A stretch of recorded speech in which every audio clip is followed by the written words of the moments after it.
অন্তর্বর্তী সরকারকে গণতন্ত্র উত্তরণের পথকে দীর্ঘ না করার আহ্বান জানিয়েছেন বিএনপির স্থায়ী কমিটির সদস্য ডক্টর আব্দুল মঈন খান। শনিবার তিনি বলেন, যদি তাই হয় দেশের মানুষ আবারও জেগে উঠবে।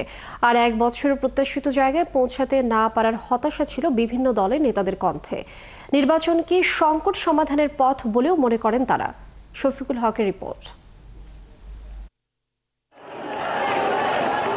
জুলাই অভ্যুত্থানের বছর পার হতে চললেও সংস্কার আর নির্বাচন নিয়ে পাল্টাপাল্টি বক্তব্যে সরগরম গোটা দেশ। যে প্রত্যাশা নিয়ে অভ্যুত্থান সংগঠিত হলো তার প্রাপ্তি কতটুকু?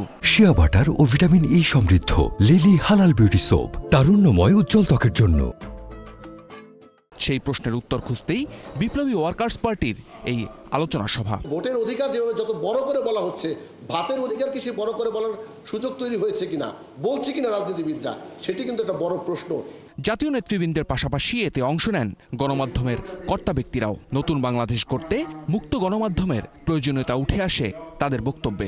5 আগস্টের পর নতুন যে বন্দোবস্তের কথা বলা হচ্ছে, সেই নতুন বন্দোবস্ত অথবা নতুন যে সরকার, সেই সরকার যারা আসবেন তারা মুক্ত গণমাধ্যম প্রতিষ্ঠায় তাদের সর্বোচ্চ আন্তরিকতার সহিত তারা কাজ করবেন। অভ্যুত্থানের কৃতিত্ব নিতে যে প্রতিযোগিতা চলছে তার সমালোচনা করেন রাজনৈতিক নেতৃবৃন্দ। ঐক্যে বিভক্তি হলে সন্ত্রাসবাদ মাথাচাড়া দিতে পারে বলে সতর্ক করেন তারা।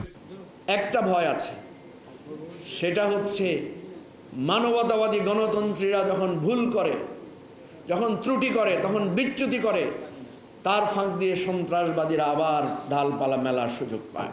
সাধারণ ছাত্র জনতা নাগরিকদের অবদান, আত্মত্যাগ, তাদের কন্ট্রিবিউশন, সেটা ভুলে গিয়ে যদি আমরা ক্ষমতা দখলের জন্য, ক্ষমতা ভোগ করার জন্য যদি আমরা প্রতিযোগিতায় লিপ্ত হয়ে যাই, তাহলে কিন্তু আমাদের পরিণতিও সামনে খুব শুভ হবে না। আমাদের বিচার, সংস্কার, নির্বাচন, এই 3-এর রোডম্যাপ নিয়ে কোনো রকম বিভ্রান্তি সৃষ্টির চেষ্টা জাতীয় স্বার্থের বিরুদ্ধে দাঁড়াবে এবং তাদের বিষয়ে সতর্ক থাকা দরকার।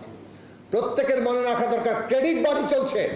একটা পরিবর্তনের মধ্য দিয়ে মানুষের যে গণতান্ত্রিক আকাঙ্ক্ষা যেটা বেরিয়ে এসছে, আমরা সে আকাঙ্ক্ষা ধারণ করে আমরা একটা নির্বাচনের মধ্য দিয়ে আমরা একটা গণতান্ত্রিক উত্তরণের পথে হাঁটব। তাহলে শহীদদের প্রতি সর্বোচ্চ শ্রদ্ধা আমরা জ্ঞাপন করতে পারব।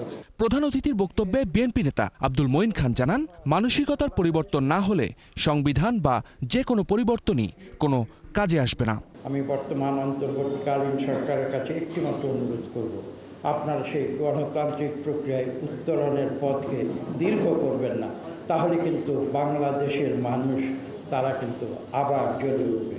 এ সময় সাধারণ আইন দিয়ে অভ্যুত্থানের সময় হত্যাকাণ্ডের বিচার করা সম্ভব নয় বলেও মন্তব্য করেন এই বিএনপি নেতা।